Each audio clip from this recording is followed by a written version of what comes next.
Okay, what's going on, guys, and welcome to a brand new episode of Energized. Today we have a very special guest on the show. We have the best MMA striking coach in the game. SG's Charlestown's own Owen Roddy. Owen, how are you getting on? I'm good, boys. Thanks. That's an intro and a half. I'll take that. Look, that's how we do here. That's how we do here, you know? Yeah, no, I'm good, boys. I can't complain. Getting a bit bleeding claustrophobic in the gaff, but like everyone else is, just it's got to be done, and we got to get through this. But I'm in good stead, anyways. Yeah, you guys good? Yeah, just trying to keep as busy as possible. As we said off the air, that we're just trying to get interviews as much as we can because we know people are looking for stuff to do, and during this time, me just going for walks, listening to podcasts is just it's keeping me sane. So putting out shows for people, I'm sure. For instance, probably loads of people are probably going to check this one out, and they're like, that's going to keep someone sane for a bit, you know. Yeah, that's it. We can only do our own little part. So yeah, and once everybody does a little bit, we'll be grand. Yeah, you also have started doing the live workouts as well. For people if may have missed it today, do you want to just say what you're doing? Yeah, so I do an MMA Fit program. It's a program that I designed myself. You know, just give people that are not interested in competing but like mixed martial arts. They like mixed martial arts. They want to learn, how to punch and kick, and you learn some of the aspects of it. And I designed it, and I kind of changed it around for online due to the time that we're in. I went live this week, through Zoom, and then we went live on Instagram and YouTube today. It was a bit of fun. People seem to enjoy it. I'm still getting feedback today, so I'm new to all of this. Like everyone, using all of this live stuff, and it is new to me, but.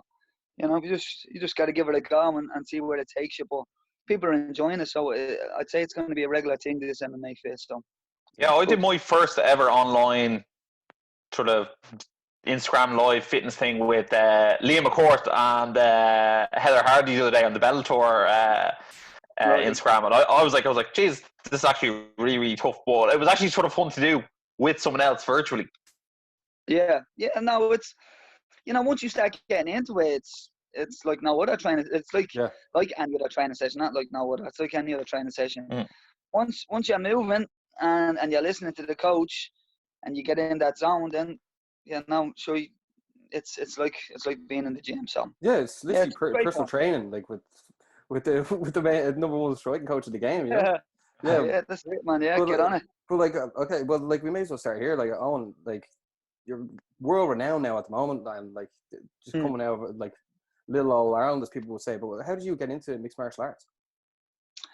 So I obviously it's the same. I've been doing mixed martial arts for a long time, kind of one of the earlier guys doing it, and same story as kind of all of us. I was given a tape, UFC 1, years and years ago, and by a friend of mine, I watched it. And I was like, oh my God, this is real fighting. This is not wrestling or, pro wrestling. This is It's not Hulk Hogan. Yeah, it's not Hulk Hogan. Although I used to watch a bit of wrestling back in the day, I can't. It's entertaining stuff. But it wasn't pure fighting, and I seen obviously a young Hoist Gracie choking people, a little skinny young Hoist Gracie killing everybody, and I was like, I need to find out where this is going on. Yeah. I checked the paper, because that's where we used to see all the ads for martial arts back in the end of the Herald. And I rang a few clubs, and it wasn't MMA. And then just by chance, I was in 6th year in school, and I'm walking through my through the school hall, past the library, and I see this stocky fella showing kids how to do arm bars, and I was like, holy shit, that's the stuff that I want to learn. And it was Andy Ryan. Andy Ryan doing a class in the school. So I pulled him, we walked in, what's the story, man? That's MMA. Where can I do it? Come down to Charlestown. There's a few of us that does it on a Saturday morning. So I think it was that week or the following week I went down, and I walked into the little judo hall in Charlestown, and it was Andy Ryan, John Kavanagh, Dave Roach, Dave Jones, Peter and John Donnelly. There might have been a couple more, but like The OGs of the game. the OGs, yeah, and they were only at it themselves a bit, not a long time themselves, and everyone was just kind of killing each other, and I was like, this is it. This is where I need to be. And I would get down every Saturday. I remember the first day, I think I asked John to roll. Can I go with you? Because John was the smallest. And I was thinking, like, he's the smallest. I'll be able to hand myself for him. Yeah. And then I watched John get on the mat and start choking. Everybody was like, I fucking dodged the bullet there. And then, obviously, Dave Roach is from Ballymun. I'd heard a lot of stories about Dave. I'd met Dave a couple of years previously as well, messing around the blocks in Salog. So I knew Dave. He didn't know me, but I got talking to him, and we were there for it was only a couple of weeks out in Andy's. For some reason, he had to close down, and then I went into Fibs with John, and then I've been training there ever since. So, how did you get out there? Actually, did you get the bus? Fibs, Oh no! How did you get out to Colester? I cycled. No, I cycled. So you cycle everywhere. In the gi. Yeah. Cycle in the gi. Take me 25 minutes down on an hour push bike from Ballymun down to Colester, do the training session and cycle back. So that story is unbelievable. Like I've never actually heard that, and I've watched a lot of your interviews and podcasts and stuff. But like that's class. Yeah. The way you literally walked in, and then the names you just named off there. That's the round table of OGs. Yeah, it was mad and it was crazy, and everyone was trying to learn from each other. Dave was very good everywhere, but he was really good at striking. John was really good at jiu-jitsu, and he was good at the wrestling and the judo throws. And Jonesy was a mad leg locker even back then. Yeah. So it was a bit of everything going on. It's like a Switch Army knife almost. Exactly. Yeah. But, and it was just kill each other. It was just mad. It was just fucking crazy. If you hadn't seen that UFC 1 videotape, because like videotapes were like gold dust, Yeah, VHS, the classics. But do you think you still would have like come across it and then eventually got into it, mate? I would have found it. I was already looking, and when you put it out there, it finds it finds you when you find it, I think. But I was already looking. I was looking at all of the martial arts, and my brother did martial arts growing up. He did Shotokan, and I did Shotokan for a couple of months, but I got into football and then I started playing football. But I was always a big fan of martial arts. I watched every Bruce Lee video or a movie you could think of, Van Damme, all of them. So I was into martial arts all my life pretty much, I know Barry sort of joked about Hulk Hogan, but obviously your nickname was Rowdy. Is that Rob from Rowdy Roddy Piper? Yeah, well, no, you know what? All my brothers and all had that kind of name as well. So yeah, Rowdy Roddy was kind of a little nickname for my other brothers as well. So I just kind of piggybacked off them, to be honest. Yeah, that's brilliant. It's definitely off Rowdy Roddy, the wrestling. Great man he was. Yeah, he was, wasn't he? I was watching the documentary of yourself and Paddy fighting, and having the weigh-ins at Connolly Dart Station. It was. I think that was done by Severe MMA, was it? Yeah, that's probably, it's right. Yeah. Yeah. What was that? What was that called again? Was it Cage Contenders?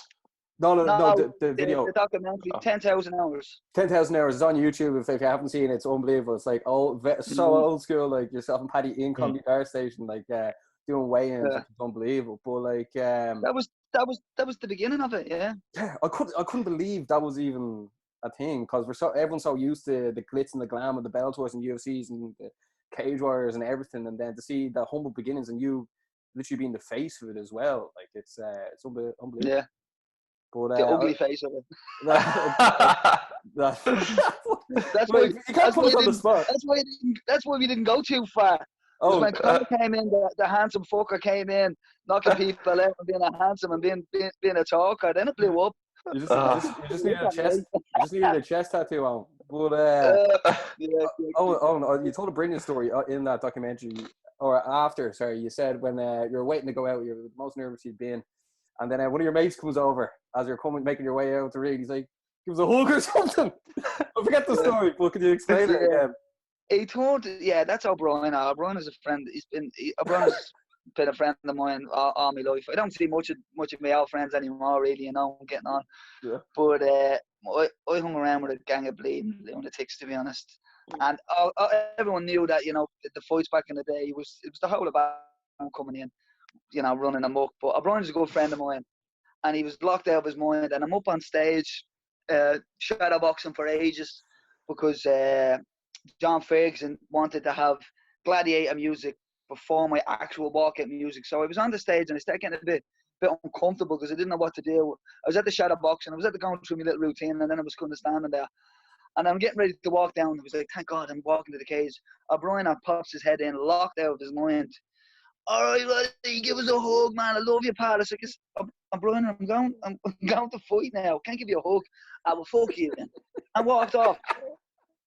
Just started walking off, dancing. I didn't realise. I don't even think he watched half of the fight. He was too busy trying to chat up one of the ring girls.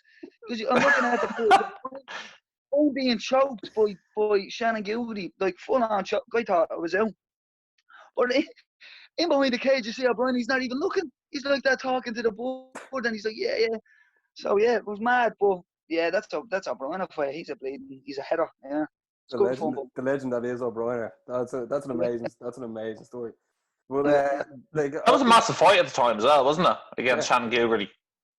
Yeah, it was a big fight. Yeah, he was a UFC vet. He was like, this was kind of, you know, just letting people know that we're on the level. We're on that level to fight in the UFC and fight people from the UFC or previous in the UFC. And it was a huge fight. It was went out on.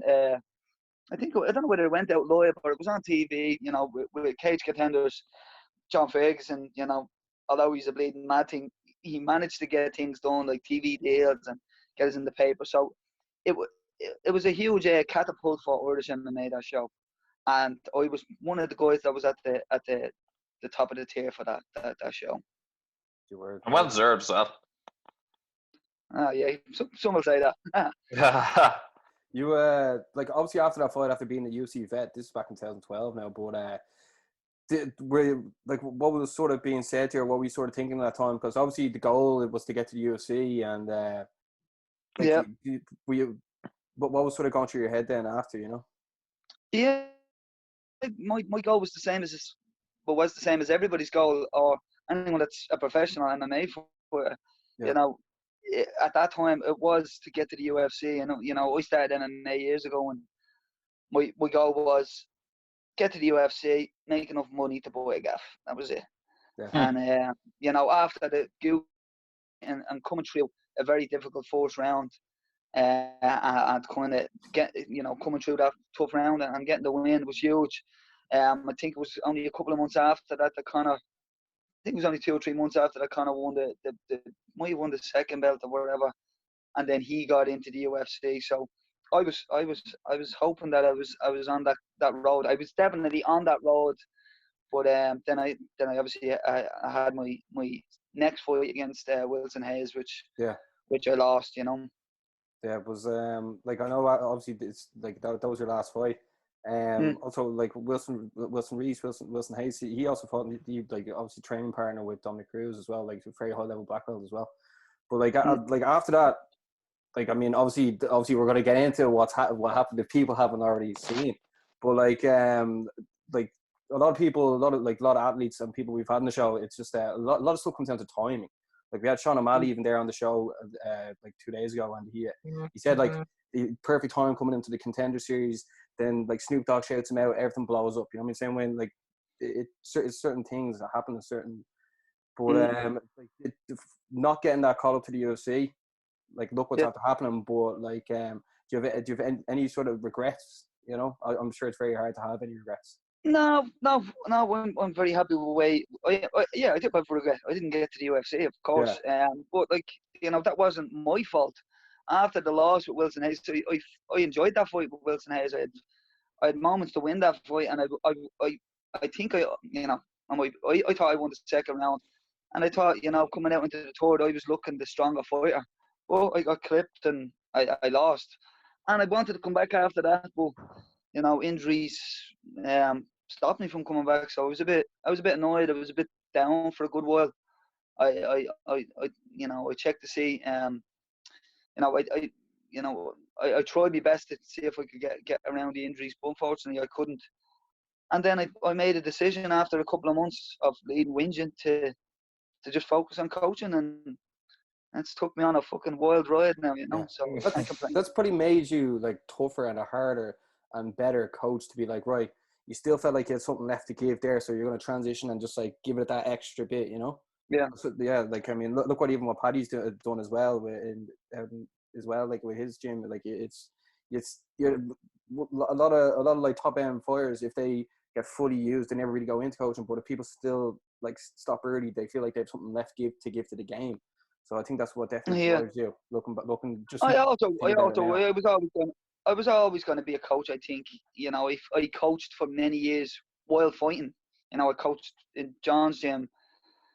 Pretty much after the first month or two of training with John, I was coaching classes. I think, I was teaching kids classes and stuff like that, and I've always coached. And I think from teaching kids classes from an early stage, you learn to be very patient, and you learn to know that it's a long road, and you only expect small steps from people. You can't expect people to be superstars straight away. Although there are the few that come in that are unique and have have some attributes and some coordination that is just a little bit better than everybody else, and they're the unicorns. They're the ones that you try and keep. They're the ones called Conor McGregor. Yeah, most definitely. Yeah, Conor is one of these guys that came in with he just had it all from day one. He had it all. Yeah. Is he someone who's like absolutely beautiful to coach? Just because even the way he sees things himself is so unique. You know what I mean? Like his time and his precision. You know what I mean? Obviously, you can help enhance that, but that's something he naturally has. Yeah, exactly. Like, and a lot of the greats have that. It's probably because they spend more time. Like, I spend a lot of time watching fights and watching tape on people and whatnot. But like, you'd be getting messages off Conor at 3 in the morning, 4 in the morning. What do you think of this? What do you think of that? So when everyone else is sleeping, he's still thinking about the game. And the greats are like that, and they get very creative with their own style, and they don't really implement, they don't really imitate other people. They just implement their own game, and and that comes from your personality and your attributes and stuff like that. But all the greats are very, all the greats don't look the same as each other. They're all very unique. You know what I mean? They all have their own style. And that's what I would say to fighters coming up as well. It's great to look at Conor and say, look, he's got he does this really well and he does that really well, and I'll try and implement that. But you shouldn't just imitate him, because you're never going to be as good as him. And you know what I mean? It's not, there's so much that goes into being a fighter, and personality, attributes, that all comes into it. So just be yourself and be your own fighter. You know what I mean? Then you can be the number one. Obviously, Conor's had some unbelievable performances throughout his UFC career. But when he fought Alvarez, I actually thought that was the greatest championship performance anyone's ever put on. Do you agree with that? Or, like, were you happier with the Aldo, 13 seconds done and dusted? No, the Alvarez fight.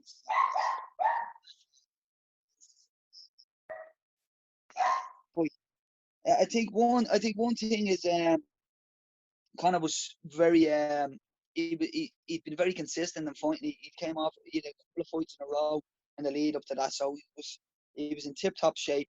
He'd been working consistently for a couple of years, and it built up to this moment to fighting Alvarez, and he was just on point. He was just flawless. Alvarez is very, very tough. He's durable. He's tricky. And Alvarez just couldn't even get off the mark.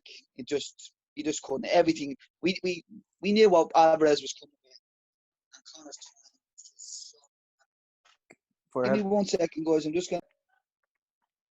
Yeah. So as I said, Conor, that Alvarez fight, it probably was my favorite. Like, I've had so many great memories with working with Conor, Aldo, and Diaz coming back off a loss, the second Diaz fight.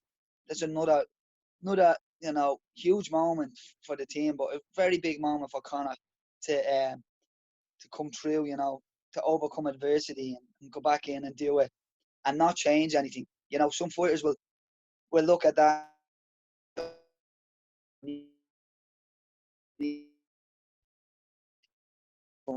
Do this. Conor went, I'm going to do it exactly the same. We're going to look at what happened, and we're gonna fix it. You know, it's very brave to do stuff like that as well. A lot of people wouldn't have the guts to do that, but he did. But yeah, I mean, every memory working with Conor is a huge memory, and they all kind of surpassed the previous one. You know, so yeah, it's been crazy. Like I know Ross jumped to the title, the main ones now, but like if you look back at the very, very first one when in Sweden, and then it was obviously the first time going to Sweden, like yourself and Conor about to compete. So when it was the first time going out, like what were your feelings like going in for the first time out there in Sweden, and and has do you still get that same feeling for each fight? Because they've just gotten bigger and bigger and bigger and bigger, you know? Yeah, well, I mean, the first fight was huge because, you know, it was even, like, Conor had just stormed through everybody, you know, in Cage Warriors. And, you know, getting the 2 belts in Cage Warriors and then getting the nod for the UFC. It was a big test, and you were like, holy shit, can he do it on the night? Like, you know, apparently this is a different caliber of fighter, but they're not really compared to, like, you know, all the other kind of organizations at that pro level. There's not a huge difference. It's a lot harder to deal with the pressure, but kind of just eats up that pressure and laughs at it.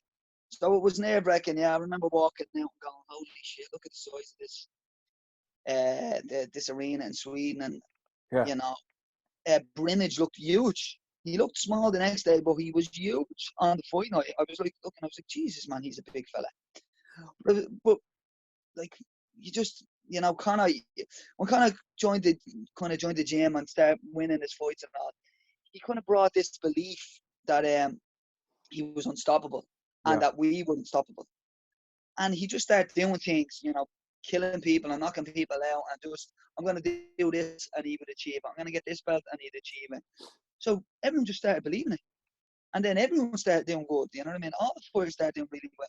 But that first fight, I was nervous, and where he went in and did it in the style that he always does, flawless and flattened up. Yeah, I remember they just brought out. So it was perfect. I remember it was just brought out on the McLife's YouTube channel, the like behind the scenes, how he got his tooth done, and then it even showed you and Arthur in the background after, and like you were just there, like you weren't as confident on camera as you were then, but you are now. Sorry, but it's amazing. Like having all that documented is unbelievable. But then like things start growing and growing and growing, and you must like you're a very humble guy. It must be like, this is unreal because you're getting like 5-star everything. Then really, you know, I mean, it was a shot into like almost something that like only Mike Tyson could really understand, you know?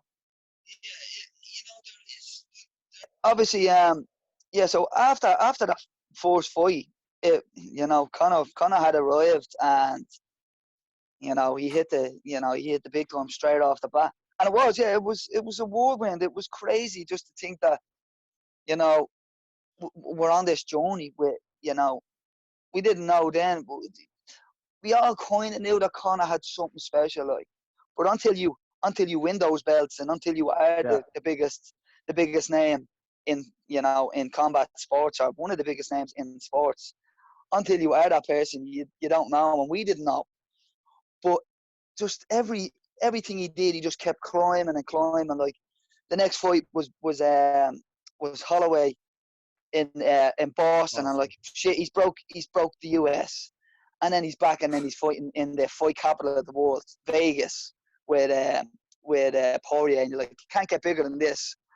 And then it's back to Boston for Seaver, and it just kept rolling. And he was talking, and the one thing as well that Conor did was he brought everyone with him, the country. You know, and we didn't really have anything else going on at that time. You know, we didn't have World Cup or Euros or. Yeah, we didn't have an ambassador, and we didn't have a person that turned around and said, like, this is for you guys. You know what I mean? We had Noel Horan in One Direction, and that was about it. yeah, I know, yeah. And I met Noel at one of the 2 fights as well, like, you know. Oh, true, is cool. But like, we always have Katie Taylor as well. Sorry, we always have Katie. Yeah, we had Katie. Katie wasn't as as prominent back when he started out. I don't know. She definitely wasn't pro. She definitely wasn't pro. Yeah, you know. So, but like, it was just a kind of, he lit a fire up under the Irish people's arses and said, look, I'm going on this journey. We're all in it together. Come do it. Like, come join me. And everyone got behind it, and it was insane. And then the rest of the Irish fighters start making it to the UFC. Yeah. And then it just kept building and building. It was and it is a crazy story and an unbelievable thing to be part of. I think P.T. Carroll referenced it to saying it was our Italian 90 or USA 94, you know, our World Cup almost, yeah. And then even people walking around Ireland with the Conor McGregor haircuts and everything, like, it was. I still can't even believe that happened. And everyone going to then UFC Dublin happens as well, and like everyone had the Dickie bow on. Everyone was dressed as them. It's gas. It's I gas. know.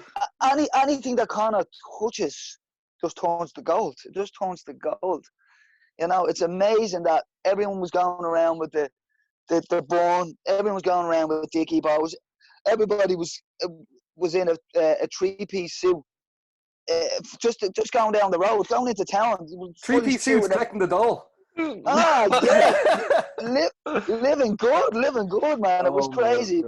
Oh my God. And it still is, man. It doesn't matter what he does, but like, it's, you know, he deserves it, because, you know, when somebody puts everything on the line, you know, and says he's going to do things and works very hard, works unbelievably hard to achieve those goals, then you deserve everything you get.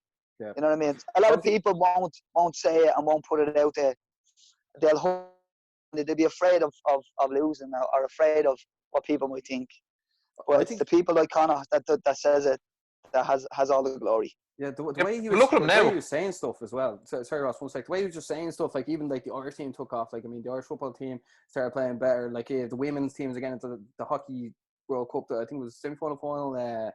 Everything, like Katie Taylor then winning championships, Mikey Conlon as well. Like, I know I'm missing something here. But, the Irish rugby. Oh no, I said that first. But that was, everyone sort of was like, look, he's saying it, he's doing it. I should try and be more confident in myself and look what you can achieve. And then like everyone. Just, I think when one person opens the door, you know, when one person does what's, you know, deemed to be impossible, then once one person does it, then everybody can say it's actually possible, and then everyone does it. It's like that thing. 4-minute mile. The 4-minute mile, yeah, couldn't be done. Not humanly possible. One person does it. I forget the guy's name that did it. Can you know? No, I don't know. But like, but that's it. Once one person done it, I think it was within a couple of months. You know, 40 people had done it. So yeah. Now everyone can do 5K in 5 minutes as well. It's great, isn't it? Yeah. I'm well off that. Well, like, during all that, before we even get into the Mendes fight and with the movie and everything, you were just there right beside Conor the whole way through. Like I mean, did you fully get to see all that, or like, because like how do I explain this?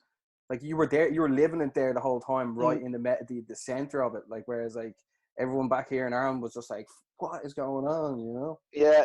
I still don't know. You know, I like to look back on certain things and stuff like that, and I'm still living it. We're still living it, you know, kind of. Yeah, you know, we are still living it. You know. And Joe, there's videos as well. There's videos as well. That's one thing the Italian 90 and the USA 94 didn't have, you know. Yeah. So it's all on footage. But I loved watching the documentary. We went to the premiere and I hadn't seen it, and just watching back, I was like, even at that time, it was like, Jesus, man, look at what we're part of. Look what Conor done, and look at what we've, you know, helped them do. You know, it's been insane, and I'll always say, you know, when I'm a lot older, when I'm, you know, 60 or whatever, I can at least say I left something behind as well. You know what I mean? You have, man. You're gonna come down huge. They're gonna have to build a statue of you, Connor, and John, like somewhere, like, you know. Build a statue in Ballymun, yeah. Me drinking cans of Dutch Gold. Premium. Yeah. Looking good when you're on the Dutch. In fairness, one thing that was also great about Conor is that he was also like, you know, he give you props, he give John props, he give Sergey props, he give Artem props. Like he was always good at giving back, and even to this day, he's still giving back. Like look at him giving away PPE in all the hospitals. You know what I mean? He was only in Crumlin Hospital yesterday.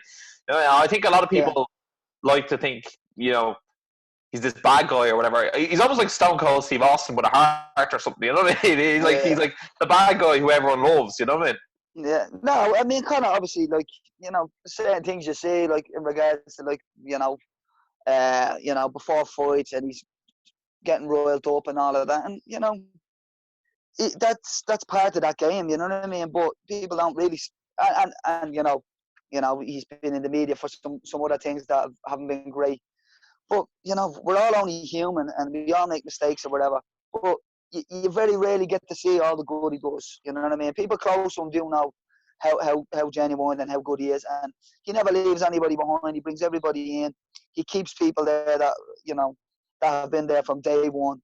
And, you know, the stuff he's doing for the first responders now as well.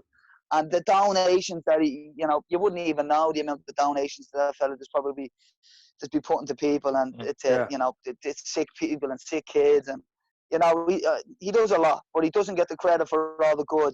But he always gets noted for some of the bad, which is definitely unfair. That's definitely one thing I want to bring up, because like obviously covering mixed martial arts, like there's not that many opportunities that myself and Ross have gotten from it. You know what I mean? But like we do cover football as well and rugby, but like it seemed like no one wanted to touch you with a pole because you covered MMA. It's like, oh, we don't want to go near that. But then like Conor's there, becomes a champ. Like, I mean, any other sport you would have been given a statue, no joke. Like, you know what I mean? They're handing out statues for anything. But then all of a sudden, like he does one thing wrong, and then all of a sudden people come out of nowhere, you know. And it's like, where were you when he was doing good for the country? It almost seemed like he's like almost rebelled against being knocked back by the country. I know the people, the hard working class people would have been backing him, and then as that got bigger and bigger, people would support him. But I think like the newspapers and all, if they had backed him at the beginning, I think he would have been. I think he just felt out of play, like not. He almost felt like he couldn't do any better, but he still wouldn't get the plaudits for it, you know, and be accepted. I think that was maybe, and then obviously being such a superstar, it's hard to feel like a natural anywhere, you know, like he's an absolute phenomenon, like, you know. Yeah, I mean, for me, I'd find it hard to be in Conor shoes. I'd find it very difficult. Yeah. I think everyone would find it very difficult. He you know, he carries that on his back, not about it to him. You know, he still, you know, if it's 1,000, you know, handshakes and pictures that he needs to take, he takes. Like, I mean, I get a small little taste of that when, you know, if you're coming out after the weigh-ins and you're trying to jump in, because I'll always meet my wife after the weigh-ins. I won't go home with the rest of them. I'll always meet my wife and we'll go somewhere. But even at that, like, people are mobbing me just for a picture. And I'm trying to run away and hide and all. And I'm like, Jesus, this is insane. So, and that's only a tiny little taste of what he has to deal with. So, you know, it's not easy. The fella can't even put petrol in his car. No, it's hard going. I'd imagine it's not easy. Yeah. Like see, that's why this has been great. Thanks a million for coming on the show. I just need to let you know, like, doing this, coming on this, like, we've had like so many of like your teammates, former teammates, everything like on the show, but like you have such an amazing story to tell. But we were actually so appreciative to get like first-hand information, you know. I mean, like, but people say you're the nicest guy in the game, and like we haven't dealt with it once. Maybe Stephen Wonderboy Thompson, but like you're definitely pushing him. But he's seriously, you know, that fella. Yeah. My wife, I think, has a crush on him. Honest to God, Kelly's like, Owen, he's the nicest person I've ever met. I was like, Kelly, I'm literally sitting here with you, like, what? You can't be talking like that. But he's a gent. Like, he's a gent, Wonder Boy, man. You can't. He's next level. Would you like to work with him? Yeah, I'd love to pick his brain, man. He's got a phenomenal style, man. Yeah, man, he's brilliant. Look at his. I'm on his YouTube channel, so I do have a little nose and stuff like that. Phenomenal fighter, very intelligent fighter. You know, he's great, man, and he's unique. You see, he doesn't imitate, he doesn't copy anyone. He's his own fighter. He has his own style, and that's what made him the superstar that he is as well. Exactly. I can't believe we're over 40 minutes into this conversation and no one said the words Floyd Money Mayweather. Well, no, yeah, Unbelievable. Unbelievable. I have his name barred in the gym. It's just annoying. Joking. Yeah, but we have to get into that. Obviously, that came up in conversation. People saying like Floyd Mayweather versus Conor McGregor. Like myself and Ross have definitely done videos on it. And we were like, oh, it'd be amazing, but like it didn't really seem like it could happen, you know. Like, but tell us about it when you got the call, being like, "This is going I was a non-believer as well. Were you like, hold on, we're getting a new car? No, I was like, honest to God, I was like, this is not going to happen. How? I said, it's just nobody. Floyd is not going to take the risk of having Conor going in there and. Roundhouse kicking him.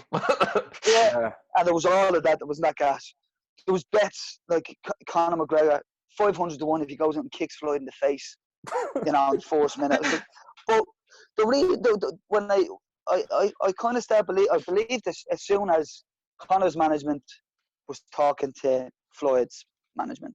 Once I heard that, I was like, and the UFC were mediating and doing that thing as well. So once I heard all parties were talking, I was like, well, this is definitely going to happen because there's too much money to be made. You have the current most popular sports person. Probably at that time, I think Conor was the most popular sports person on the planet. Probably Ronaldo. Him and Ronaldo. Maybe Ronaldo as well. Ronaldo went to come beat Conor as well. That's right. Yeah, met him for the Diaz camp. I missed him. I wasn't there that day for some reason. Were you devastated? Yeah, pissed. Yeah, I was pissed off, man. I couldn't believe it. And they also they met J-Lo. They went to J-Lo's birthday party. Don't know where I was. Keep missing all of that. Like, I feel a bit left out. The boys are like sneaking off on me. The invite was put in the post back in Dublin. Yeah, no, I don't know. I don't know where I was for those, but yeah, I was going mad because you know you have to be on the ball. Everyone just pops in before you know, so. It does be mad. You never know who's going to turn up at the gym to watch them train or to come over to the gaff or whatever. But yeah, the boxing match, the spectacle, it was insane, man. It was insane, and you know, for me, you know, I'm not a straight boxing coach. You know, I'm an MMA coach, and so there was a lot of pressure on me, and I felt I was nervous. But you know, when I'm nervous of doing anything, I just say to myself, give it 100%. Don't watch all the tape you can of Floyd. Look for holds, you know, which you know there wasn't many, but there was holds because there is like nobody's perfect. There's holds in everybody's game, and you can find holds in people's games and come up with game plans to try and attack that. But it was a lot of pressure. It was loads of pressure on Conor, which he ate and swallowed up and laughed at, you know, as he does. We went on the world tour. He was amazing on the world tour. The world tour, what? Like, when did you ever see art like that? 10,000 people for press conferences in different cities all over the world. It was mad. And then, you know, it was a great performance by Conor. We had the game plan to kind of go out and box him, and we knew Floyd would switch it up. But as we said, we didn't know that he would turn into the pressure fighter and let Conor, you know, throw shots on his arms and stuff like that and make Conor get tired.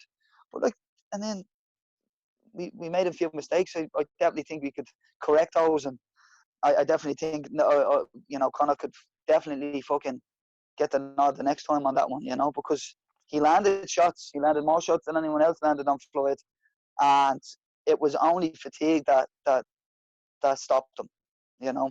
I actually remember looking at the scorecards after the fight, and they were like very one-sided for Mayweather. Do you think that that's just because boxing's a bit corrupt, or what story? Yeah. You thought the same, didn't you? Yeah, Yeah. I think he won. Was it? Did he? I thought he won 4 rounds, I think. Something like that at the beginning. He won a few, and I was like, it's actually winning here. Like, and then obviously at the end he didn't. But like, I always like ever since I saw that Aldo fight, it made me believe something different just in life. I was like, just go for it. Like myself, even Ross starting this podcast, like it didn't matter if people were like 2 years or saps. We were just like, here, we want to do this. Like, it just really like pushed me that little bit further. Like, you know what I mean? But yeah. And like when he knocked out Aldo, I was like, this guy can do it. Like he can do it. And so I was like, how can he not just like all he just needs to do is touch Floyd once and he'll knock him out. I just believed in it. Like I've seen.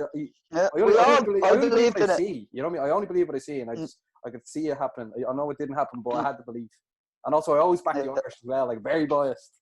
I think tell by the jerseys here. There's no. I get you. There's no American here. There's no American here. But no, that's it. That's something that Conor kind of because we seen Conor do what he done. It just gives you a bit of confidence that don't care about. It doesn't matter what anyone thinks. If you want to do something, go do it. You may fall a few times, learn from your mistakes, get up, do it again, and that's the path to success in any industry or in anything that you're doing. Don't be afraid to fail. Don't be afraid to fail. But if you and when you fail, look at where the mistakes were, correct the mistakes, and go again, and just keep failing until you have that bit of success, and it will come. Failure as well, just because you lose doesn't mean you actually like you failed. If you know what I mean, like. Yeah. But people, it's weird what your brain will do to you. Like it'll stop you from doing anything that it feels like is going to damage it, and that may be just physically or mentally.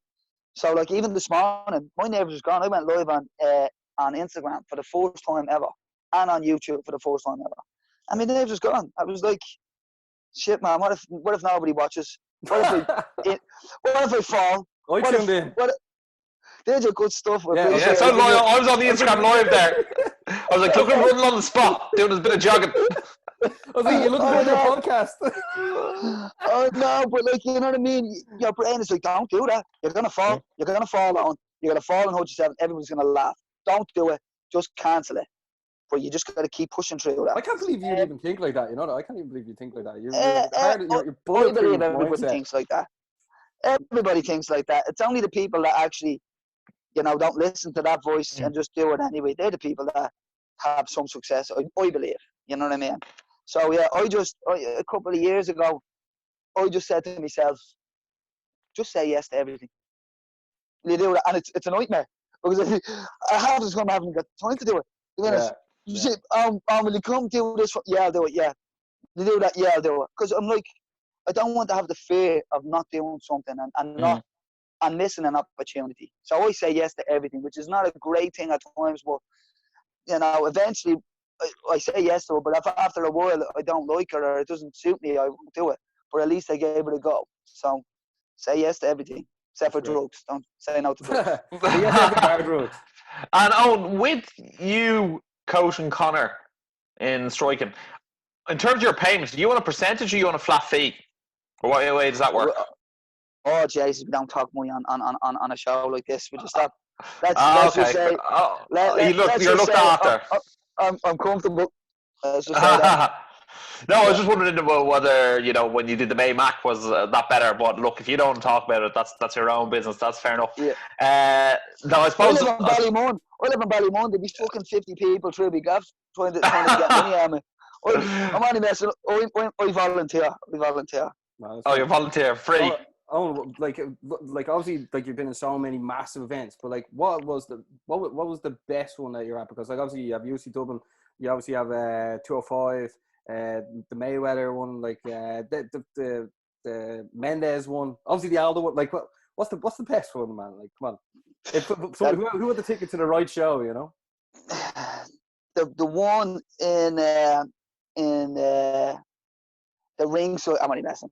I was going to say the one in the ringside club. I actually, that's a funny story. Conor's debut was in the ringside club. I'm sure you've seen it. I fought that night as well. I fought actually the main event, so I fought a little bit later than Conor, yourself.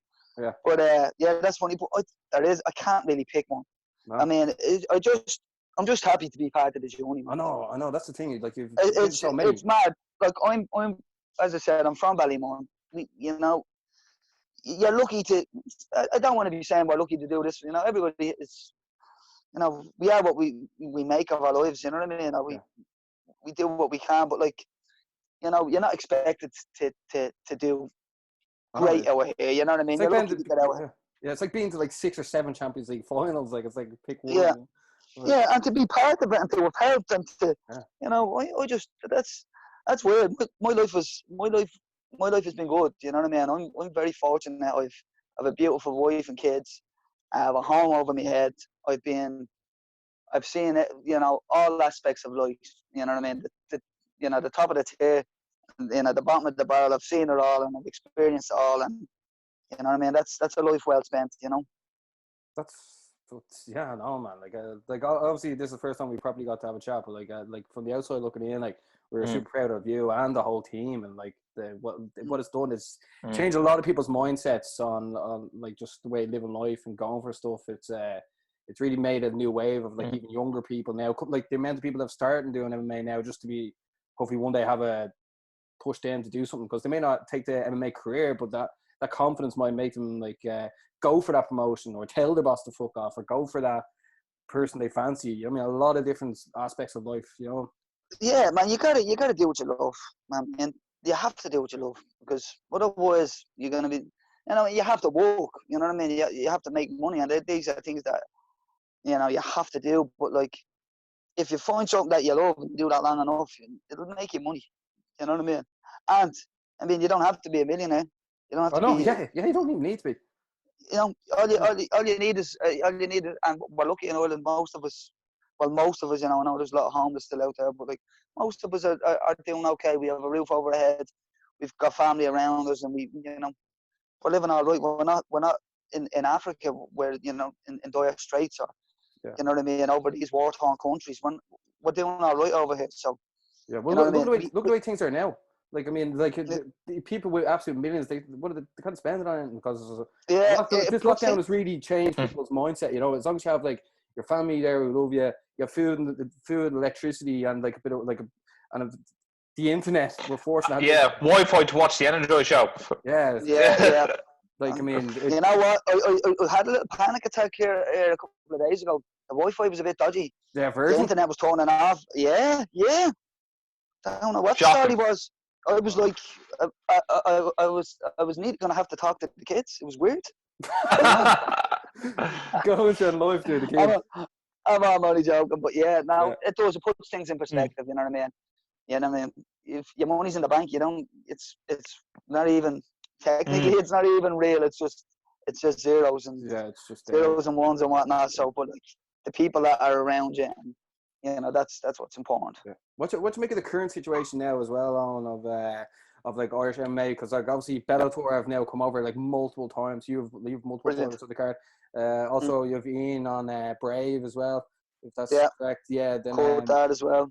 Yeah, exactly. Yeah, he's been on Bellator as well. Like, what do you sort of make of the Irish scene now? Because like it's great. Going back. Yeah.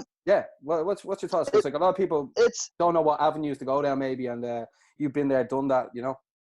Yeah, there's a big the big surge now with Irish fighters coming back. You know, we missed the kind of generation, or we missed, you know, a group of fighters, I think, because of, unfortunately, the death of Joe Cavallo, and, you know, Irish MMA kind of went into a little downturn there for a bit.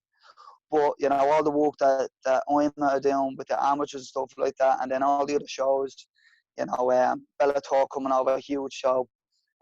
Cage Legacy doing great down south, and Clan Wars and Chaos, all these other shows, they're starting to come back, and you know, the young Irish fighters, that they're doing phenomenal, and there's a clear path now for everybody to, you know, to get to that money and to make a living out of this. You know what I mean? And that's the goal. And whether it's go to the UFC or whether it's go to Bellator, or, you know, whatever your goal is, or just fight on Cage Warriors. I mean, my goal was to fight on Cage Warriors years ago. I remember watching Cage Warriors on Sky. Forget what channel it was, probably the Fight Network or something weird like that. And I was like, oh, I'd love to fight on that show. And I did. And then it was like, obviously I was trying to move on to the UFC. But like, you know, whatever your goal is, there's an opportunity there now for everybody, and there's a phenomenal talent pool. The fighters coming out of Ireland, for me personally, I have junior world champions, I have cadet world champions, I have amateur world champions. I've helped probably the best fighter in the world. You know what I mean? So it's growing, it's doing great, and all just keep building. Yeah. Do you believe people fighting now in Bellator that they have no opportunity to fight in the UFC? Because I know we've had other fighters that are like fighting the Cage Warriors, and they believe that they can only go from Cage Warriors to UFC. Like I mean, like some people wouldn't have the great advice that they could possibly get off you here now. Well, no, I mean it doesn't matter if you're winning fights. If you're winning fights, everyone will have you. It's as simple as that. So why are they and afraid it doesn't of that? matter. Why are they afraid of that? Why are they afraid to do that then? Well, because people maybe think not afraid, but wary, I'd say. Yeah, but people think. I think the thing is, if you go and you fight on Bellator and you lose, you won't get signed to the UFC. But like, I mean, if you go to Cage Warriors and lose, you're not going to get signed to the UFC. If you go to any organization, if you win, if you win and you win successfully, like you finish people. I always say this is what I said to my fighters: go in, finish people, and just keep doing that, and everyone will have you, because you're hot stuff. It's as simple as that. And it doesn't matter which route you want to take. If some people financially need that money, like there is, it's harder to cross over from Bellator to the UFC. That's obvious, because the two of them are, they're huge organizations, and they're huge money. There's huge money pumped into them. So yeah, it's definitely hard to go from Bellator to the UFC. But you know what I mean? And it is an easier route to go Cage Warriors, because they are a feeder show for the UFC. But some people need money. Some people, this is their livelihood. Yeah. You know what I mean? So they go, I'm going to go Bellator. And you make it serious. I know a lot of the fighters that are on Bellator. I know the Irish fighters that are on Bellator. And they're making good wage. They're making good money. And they're living comfortably. But that's the goal. Yeah, you know what I mean? We had Redzer on there.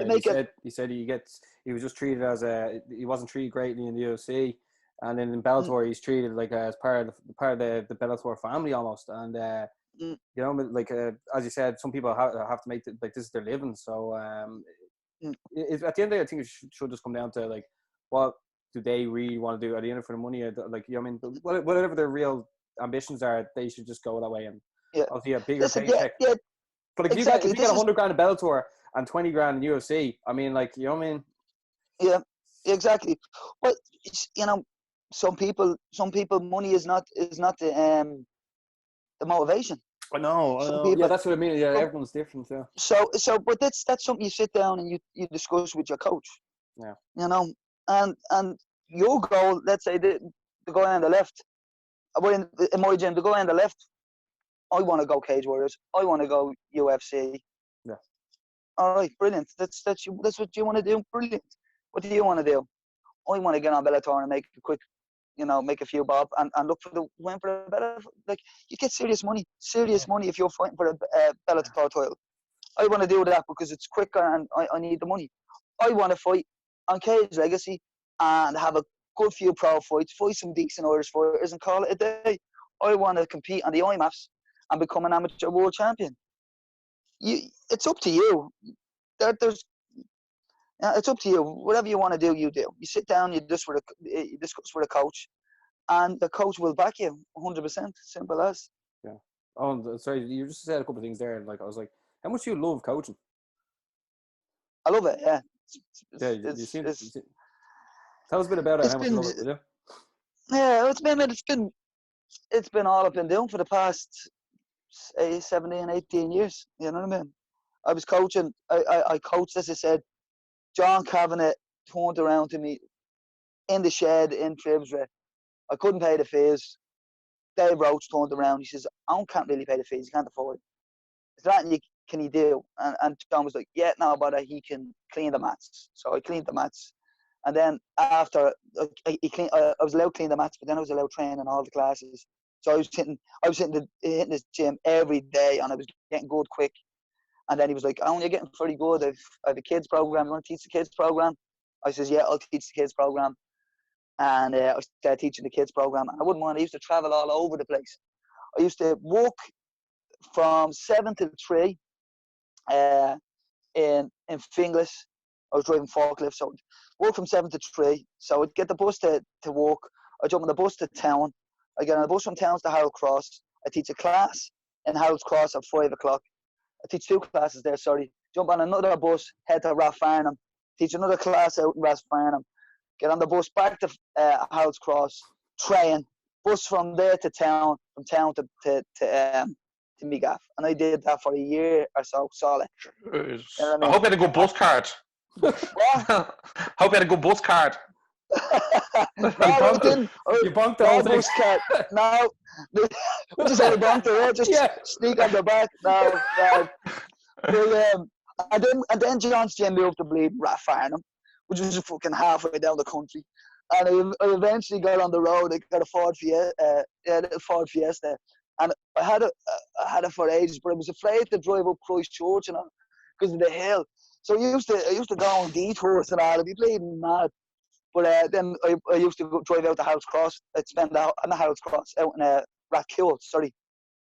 I spend the day out in Rathkill, get out there at 11, train at 11, teach the kids classes at 4 to 6, and then train in the evening and come home. So I dedicated my life to fighting and coaching, and I love it, because otherwise I'd probably be still driving the forklift. So yeah, that's the thing. Look what you're after getting out. Look what you're after getting out of it, man, and how many good things have come out of it. Like, I mean, you know what I mean? That's literally, as you said, you couldn't pay your fees, and then there you can. Let's put it that way. But before we wrap up the show, like, I have to thank you for coming on. Like, I mean, it's been a great chat. But like, people will go mad at the end if we don't ask you. What do we see? When do you think you might get back involved with obviously Conor's next fight? Because like, obviously he's come back. He wanted to make this a season. What would you? Yeah. Unfortunately, you know, we had big plans, and this is at the putting a little bit of a spanner in the works. But you know, it's hard to know. It's hard to know when there's nothing scheduled. So, and things just kind of pretty much happen overnight when it comes to Conor's fights. It's like, there's talk of this, there's talk of that. Yeah, because there was talk of Gaethje now, and now he's fighting. Yeah. Saturday? So, is that this week? Is it? No, next week. Next week, yeah. I'm excited to see that. Yeah. I'm excited to see how the UFC do it, but you know, fingers crossed, some of the restrictions are lifted, and Conor, I know, was raring to go. I mean, Conor was in a great place for his last fight, and you could see it. You know, phenomenal performance. That was great to see. That was great to see, man. Dismantle, and you know, he's enjoying training, which is the big thing. And well, you know, it's one thing enjoying training, but when you're in camp and it's torture, that's when you start kind of losing the rag. He was 100% right up, even through fight week, where, you know what I mean, you can't even look at Conor, because if he's cutting weight and all, he's bleeding. Like everyone, we're all bleeding, losing our mind when you're cutting weight. Yeah. He was brilliant. He was in great form. You know, it was. I think it was the Thursday, the last training session. He was getting a bit riled up, but that was just because he was like, I'm fucking ready to go now. I think you see in one of his interviews there, I seen it recently. He was talking about, was like, I just want to go now. I've been training a long time. I'm ready. I'm in good nick. I'm fired up, and I just want to smash it.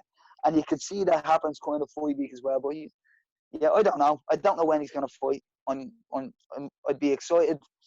Very excited to see him back in there again, like everybody else will. And I'm looking forward to it. Yeah. Do you think with the Ferguson Gaethje fight being made, and obviously Khabib's waiting in the wings for the winner of that, do you think that really opens the door to the Diaz trilogy? Yeah, it'd be a cracking fight. Yeah, you know, kind of said that a long time ago that will happen. I believe it's still going to happen. When, I don't know, but that's a cracking fight, man. Yeah. But kind of, as I said, he used to say this years ago. He's so many options, and he does because he's the position he's at getting himself to, the position he's at putting himself into. Everybody wants to fight him, so he can just pick and choose who he wants to fight. But you know, I'm sure he wants to fight Diaz again. I know he for definitely wants to get his hands on Khabib again. I'm sure he'd be happy to fight Gaethje or Ferguson or anyone anyone that makes sense, you know, Conor will take the fight. Yeah. Just before we wrap it up, just a quick question. When you get the call to be like, right, we're going, or like we're going at this date, like you obviously have like loads of businesses now and loads of things like that you're like you have to do. Like, do you have? Is it a big ordeal for you to be like, right, like obviously you have to get like let the family go by. You obviously own the gym and like all. I'm sure you have your fingers and other stuff. Is it a big ordeal or is it difficult to do that? Well, no, it's a little bit difficult, but like it's nothing I haven't done already, and I have things in place. You know what I mean? Things in place. Like, you know, the gym is the big one, but I have a good coaching staff now. A lot of good guys coaching, so I'm very happy with them. So and the gym is always fine. It's always left in good hands. You know, the other companies like College MMA, you know, the Nuka, that's going to get a lot bigger. But like the other guys kind of take over that when I go into camp. Shout out Fight Goods, my business partner Rafi looks after that. So I mean, I work with a management company, One Hit Management, with my business partner Paul. Yeah, he looks after all that. So everybody knows that when I go into camp, that's kind of the priority. Kelly, I'm lucky to have an amazing wife that holds down the fort when I'm away, and so I'm in a very good position. I have good people around me that kind of look after things while I go in and I give it 100% for Conor. Yeah, no, that's great. I was just wondering because like obviously you have to drop everything when the Roddy back call comes out, you know. But oh man, like you've given us so many good times. That's why I was like looking forward to this. I was like, geez, we have like a lot to talk about. But thanks a million for coming on the show, and I'm looking forward to like the madness to happen again soon because it's always a crack, you know. Like I always say about Conor's fights, they're always bigger than the last. I'm sure the next fight is going to be a lot bigger than the last one. But look, it was a pleasure, guys. I'm delighted to get in and have a little chat, a little walk down memory lane. Yeah, it was. It really absolutely. was. Yeah. It's always good to talk. It's always good to talk about yourself. Yeah. I'm only messing, but yeah, no, it was a pleasure, man. I hope you enjoyed it, and I hope you get something good from that. I'm sure everyone did. I definitely did. Ross, No, guys, I think that's everything. So if you are watching it, make sure to like, share, subscribe, and as always, stay energized.